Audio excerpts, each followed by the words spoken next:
Hello student, how are you. एक बार फिर से हम आपके बीच में ऑनलाइन क्लासेस लेके आए हैं क्रिश्चियन पब्लिक स्कूल की तरफ से। क्योंकि लॉकडाउन दोबारा लग गया है कोविड-19 की वजह के कारण, हम अपने चैप्टर वहीं से स्टार्ट करेंगे जहां से ऑफलाइन के में चल रहे थे। हमारा चैप्टर था movement of ocean water. Movement of ocean water.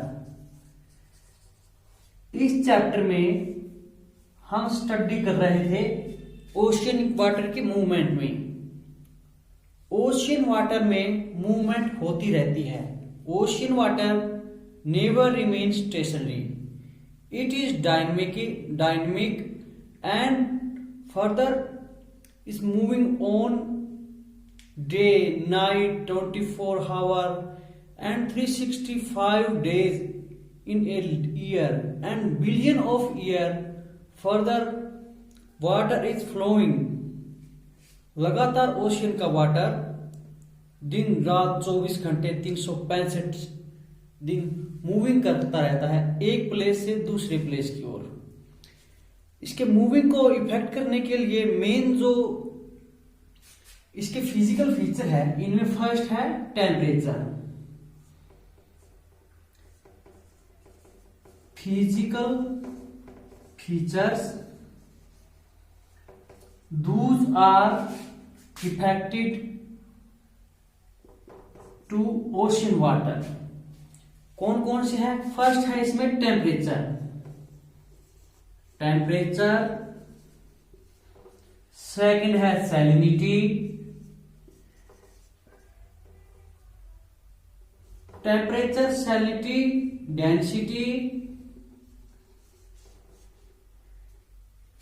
And sun and moon as gravitation.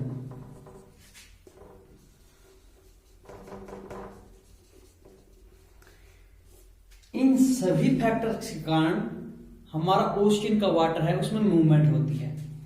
Temperature में कैसे?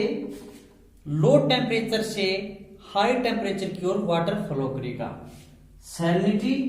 सैलिनिटी और डेंसिटी एक से होते हैं। मीन जहां पे सैलिनिटी अधिक होगी वहां पे ही वाटर की डेंसिटी अधिक होगी। ये डायरेक्टली प्रोपोर्शनल होते हैं। और जहां पे ये दोनों अधिक होगी, डेंसिटी या सैलिनिटी, वहां पे वाटर नीचे की ओर जाएगा और न्यू वाटर उसके ऊपर आएगा। मीन लो सैलिनिटी से हाई सैलिनिटी की ओर वाटर फ्लो करेगा। This is simple. And sun and moon as gravitational force. Sun और मून के ग्रेविटेशनल फोर्स के कारण भी वाटर में मूवमेंट होती है। यह है इसके फिजिकल फैक्टर, फिजिकल फीचर्स जिनके कारण ओशियन वाटर में मूवमेंट होती है। मूवमेंट कितने टाइप से हो सकती है वाटर की? मूवमेंट जनरली टू टाइप से हो सकती है, horizontal and vertical.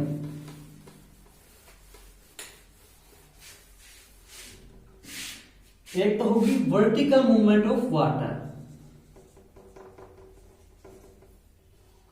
Vertical movement of water. Vertical movement में क्या आएगा? Tides. And horizontal movement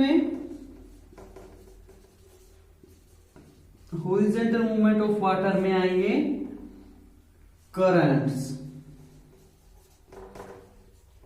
wave. Horizontal में ये टू टाइप आएंगे और वर्टिकल मूवमेंट में सिर्फ टाइड आएंगे। टाइड क्या होता है? ओशियन के वाटर का एक बार ऊपर होना, एक बार नीचे होना। ये नॉर्मल है, ये नीचे होना। Periodically rise and fall of ocean water due to effect of the sun and moon is known tides. ये हो गया MSL मीन सी लेवल, ये हाई टाइड और ये लो टाइड। इसको बोलते हैं टाइड। इसी के कारण वाटर में राइज और फॉल होना इसी को हम टाइड बोलते हैं। ये सन और मून के ग्रेविटेशनल फोर्स के कारण और अर्थ के सेंट्रीफ्यूगल फोर्स के कारण होता है। ओके, ये है वर्टिकल मूवमेंट ऑफ वाटर। अब बात करते हैं second, horizontal movement of water. इसमें टू टाइप से होती हैं। एक तो है वेव। वेव क्या होती है? जो वाटर के ऊपर एक एनर्जी फ्लो करती है। वाटर के पार्टिकल मूवमेंट नहीं करते, एक प्लेस से दूसरी प्लेस पे बस एक वेव के जरिए आगे जाते हैं। वाटर मूव नहीं करेगा, वो एनर्जी मूव करेगी, वो होंगे वेव। करंट्स क्या होंगे? एक huge amount of water flow in definite direction is non currents. ये एक रिवर की तरह होते हैं कि ओशियन में जैसे कोई रिवर चल रही हो, एक ह्यूज अमाउंट ऑफ वाटर एक पर्टिकुलर डायरेक्शन में फ्लो करेगा, वो करंट कहलाती है। अब बात करेंगे हम वेव के बारे में। First is wave.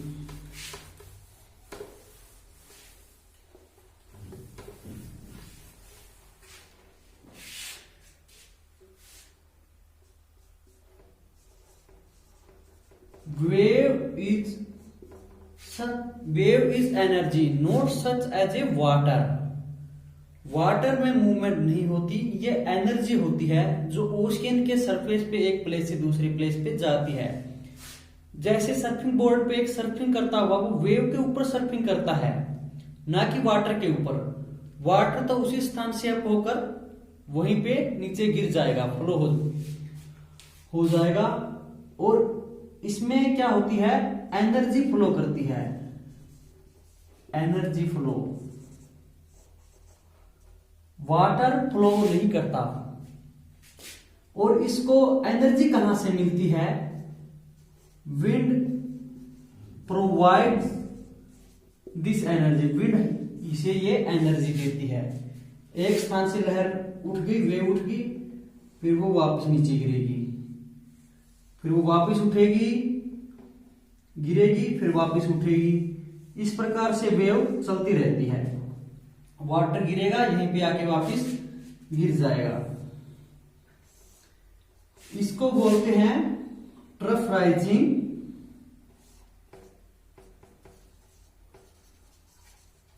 Trough rising, crest falling,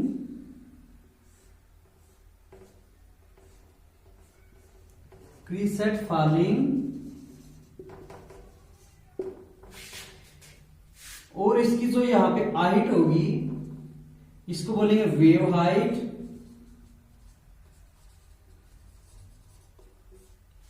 इसकी जो हाफ होगी यहां से लेके यहां तक, इसको बोलेंगे वेव एप्टीट्यूड,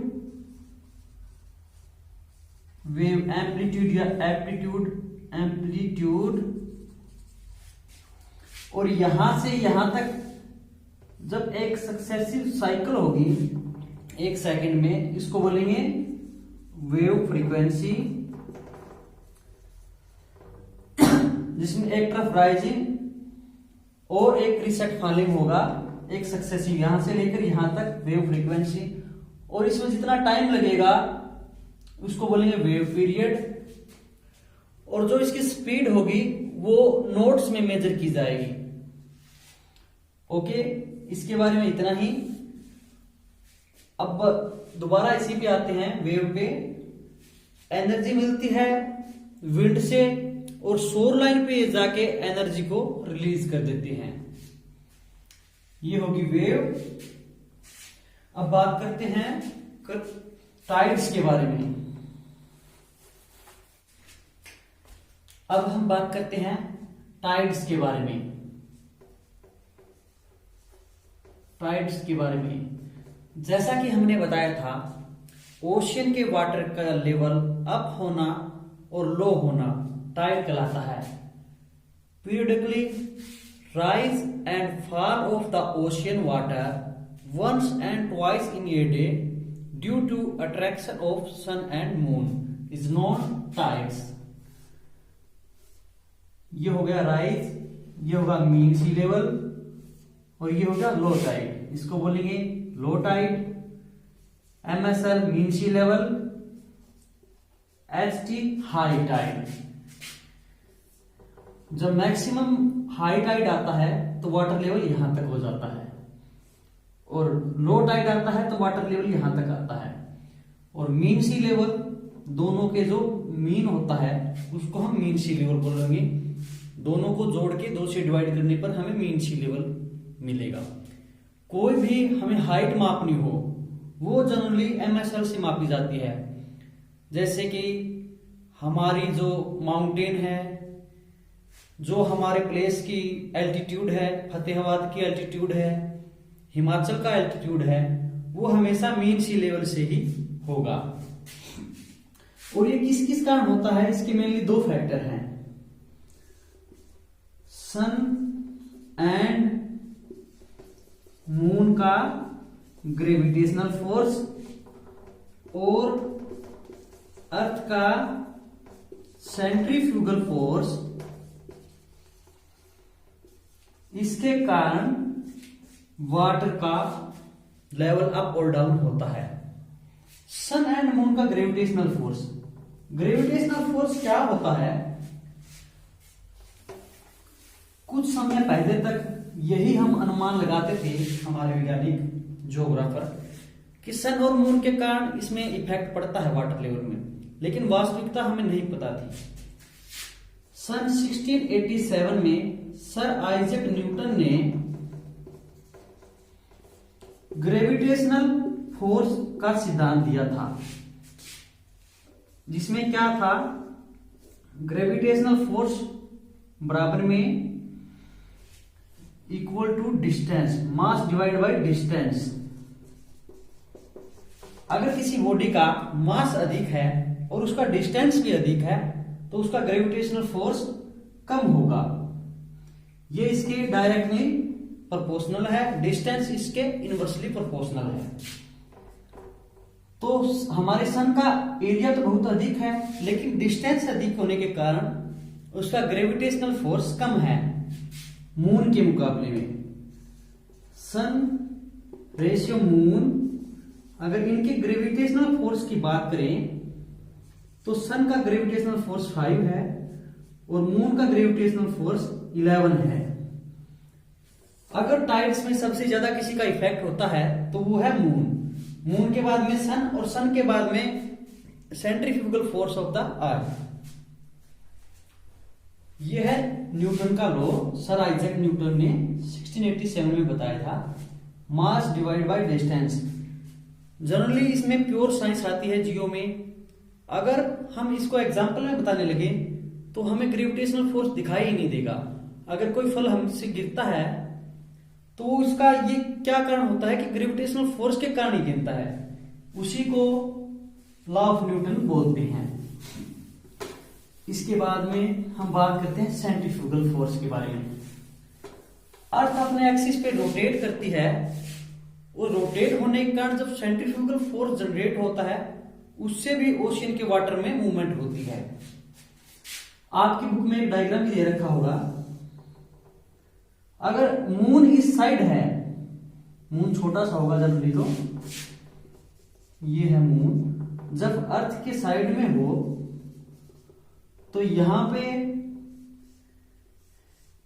इसके वाटर में इफेक्ट होगा, लेकिन जब इस साइड में होगा, लेकिन इसके दूसरी साइड में सेंट्रीफ्यूगल फोर्स के कारण जहां पे मून नहीं पहुंच पाता, सेंट्रीफ्यूगल फोर्स के कारण इसमें टाइड आएंगे।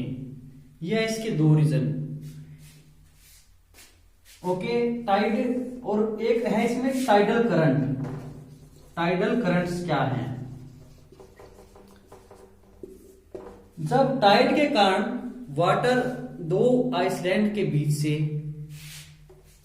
2 आइलैंड के बीच से निकलता है तो वहां का वाटर लेवल अप हो जाता है, उसको टाइडल करंट बोलते हैं। बस सिंपल से इसमें 4 लाइन मोटी मोटी लिखनी है कि टाइड क्या होती हैं, ये किन के कारण आते हैं, क्या क्या इफेक्ट करते हैं, और किस चीज का ज्यादा इफेक्ट है, सन मून का, सेंट्रीफ्यूगल, इसी के बारे में हमें जनरली बताना है। अब बात करेंगे इनके टाइप्स के बारे में। टाइड के कितने टाइप हैं?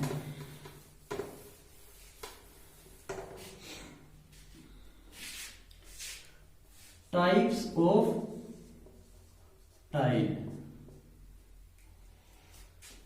हमें टाइड के कितने टाइप हैं ये कई हिसाब से क्लासिफाई कर रखा है।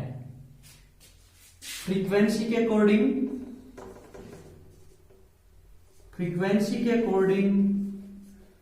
पोजीशन के अकॉर्डिंग हमने टाइड्स को क्लासिफाई कर रखा है। इसमें तो फर्स्ट है अकॉर्डिंग टू फ्रीक्वेंसी।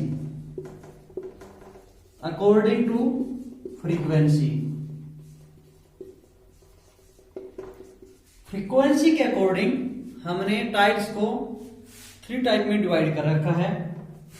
फर्स्ट है semi diurnal Tide,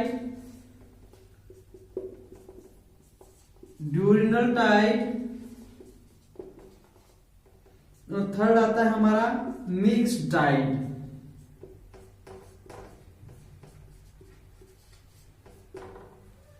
semi diurnal Tide कौन से होते हैं? जो जनरली टाइड आती हैं। जनरली टाइड कितने टाइम में आता है?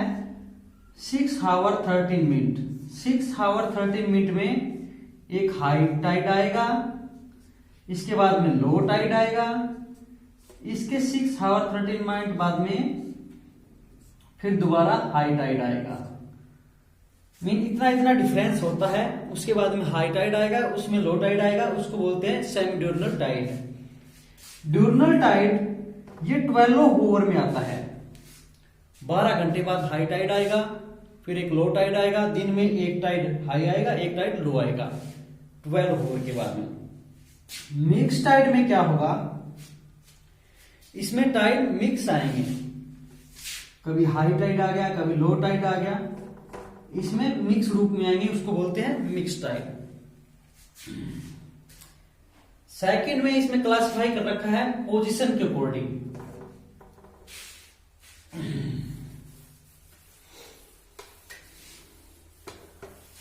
According two positions,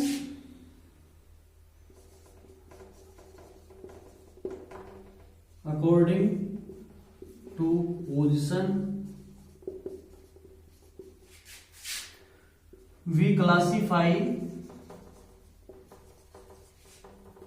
tide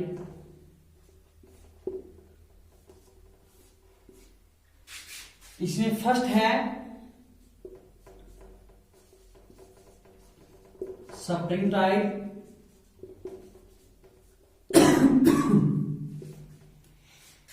spring Tide में क्या होता है? हमने बताया था सन और मून का ग्रेविटेशनल फोर्स का इस पे इफेक्ट पड़ता है।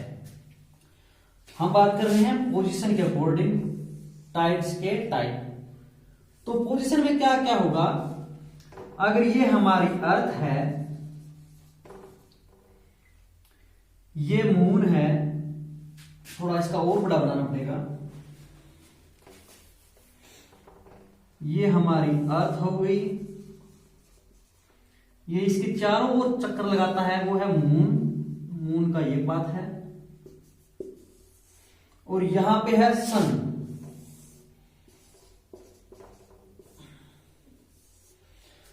जब सन, मून और अर्थ एक लाइन में हो, मून, थोड़ा सा आप इसको समझने के लिए बस ये जस्ट, सन, मून और अर्थ तीनों एक लाइन में हो, एक स्ट्रेट लाइन में हो, तो क्या आएंगे? सप्रिंग टाइड आएंगे। टाइड जनरल टाइड से इसकी हाइट ज्यादा होगी। जनरली ये स्ट्रेट लाइन में कब होते हैं? अमावस्या और पूर्णिमा को एक स्ट्रेट लाइन में होते हैं, सन, मून एंड अर्थ। यहां पे मून होगा तो क्या होगा? Full moon. इसको क्या बोलेंगे? पूर्णिमा, फुल मून। अगर सन यहां की बजाय मून यहां पे हो तो क्या होगी? अमावस्या, इसको बोलेंगे न्यू मून। स्प्रिंग टाइड में मून की दो पोजीशन होगी, या तो मून यहां पे होगा या यहां पे होगा। ये होगा तो फुल मून पूर्णिमा होगी, और यहां पे न्यू मून होगा तो अमावस्या होगी। इन दोनों कंडीशन में स्प्रिंग टाइड आएंगे। स्प्रिंग टाइड नॉर्मल टाइड से इसकी हाइट ज्यादा होती है। MSL आप जस्ट समझ लें, जो नॉर्मल टाइड होगा उससे स्प्रिंग टाइड की हाइट ज्यादा होगी, और लो टाइड होगा वो उससे लो में भी ज्यादा नीचा होगा, वो होगा स्प्रिंग टाइड। ये एक स्ट्रेट लाइन में होगी। ओके, सेकंड में आता है इसमें नीप टाइड। पोजीशन में, पोजीशन के अकॉर्डिंग टू पार्ट में डिवाइड किया है, स्प्रिंग टाइड और नीप टाइड। सेकंड आता है नीप टाइड। नीप टाइड में क्या होगा? सन, मून एंड अर्थ एक राइट एंगल में होंगे। ये हमारी अर्थ है, ये यहां पे बड़ा सा सन है, ये सन रेज निकल रही है, और अर्थ के चारों ओर ये हो गया मून। मून जब राइट एंगल में हो, या तो मून यहां पे हो या मून यहां पे हो, ये राइट एंगल हो गया इसके दोनों तरफ। ये इस साइड में ये हो गया, इस साइड में या ये यहां पे हो गया। यहां पे कब होगा? इसको बोलेंगे क्रीसेंट वेनिंग। क्रीसेंट वेनिंग, इसको बोलेंगे क्रीसेंट वैक्सिंग।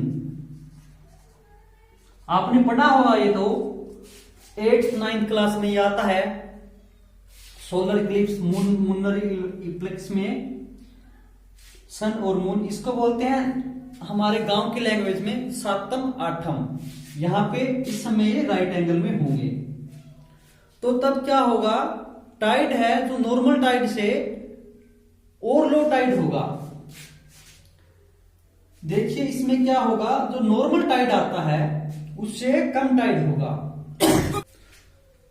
नीप टाइड में क्या होगा? नॉर्मल टाइड से ये लो इसका हाई टाइड होगा, और लो ही इसका लो टाइड होगा, उसको बोलेंगे नीप टाइड। इसमें ज्यादा पानी उठाव नहीं करेगा जितना कि स्प्रिंग टाइड में करेगा। ये हो गए टाइड के टाइप। ओके, इसके बाद में बात करते हैं इंपॉर्टेंस ऑफ टाइड।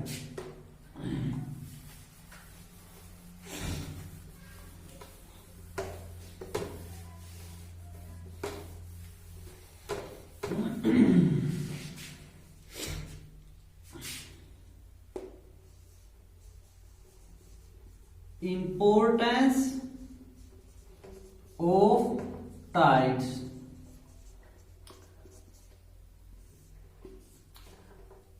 फर्स्ट तो इनको कौन कौन यूज करते हैं? फिशरमैन और नेविगेशन के लिए।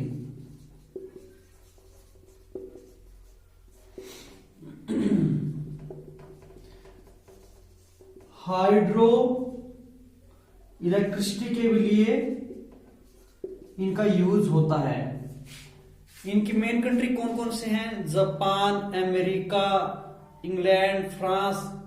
इनमें हाइड्रो इलेक्ट्रिसिटी के रूप में टाइड्स का यूज किया जाता है। और इंडिया में भी वेस्ट बंगाल में एक सुंदर डुगी नाम है एक प्लेस का, जो कि वेस्ट बंगाल में है। वहां पे भी हाइड्रो इलेक्ट्रिसिटी जनरेट होती है। जो रिवर के आगे सेडिमेंट होते हैं, सेडिमेंट जो कोई अपशिष्ट पदार्थ, मिट्टी, वो इन टाइड्स के द्वारा साफ कर दिए जाते हैं। और फिशरमैन इनकी सहायता से आगे जाते हैं वाटर में, नेविगेशन करते हैं। इनसे इनकी लोकेशन का भी पता चलता है। ये हमारे मेन पॉइंट है, इसकी इंपॉर्टेंस है। बाकी आप बुक से देख कर इनको याद कर लें। अगर कोई क्वेरी आई है तो मेरे से पूछ लें। इसके बारे में बस इतना ही। ये वैसे तो मैंने क्लास में रिपीट करा दिया था, लेकिन एक बार फिर से मैं आपको ऑनलाइन मोड में ये करा रहा हूं। ओके स्टूडेंट, कोई क्वेरी हो तो पूछना। Thank you.